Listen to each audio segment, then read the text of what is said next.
మరి వీటన్నిటిపైన డిఎస్ చౌహాన్ గారు సివిల్ సప్లై శాఖ కమిషనర్ గారు నేటి దాత్రి ఎడిటర్ కట్టా రాఘవేంద్రరావుతో ఇంటర్వ్యూలో చెప్పడం జరిగింది.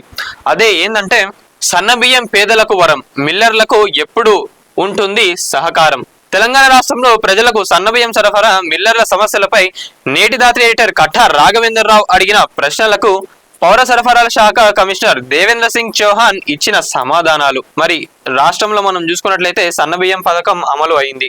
మరి దాన్ని ఎలా చేయగలుగుతున్నారు, మిల్లర్ల దగ్గర నుంచి ఎలాంటి సహకారం వస్తుంది, మరి ఇంతగానం నడుస్తున్నప్పుడు మిల్లర్లకు కూడా వాళ్ళకంటూ కొన్ని బాధలు అవన్నీ ఉంటాయి.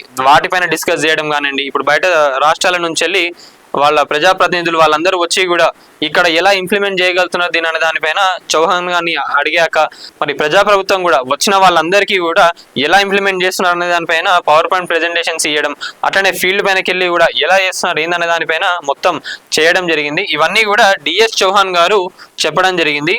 సో అదేందో ఇప్పుడు మనం తెలుసుకుందాం.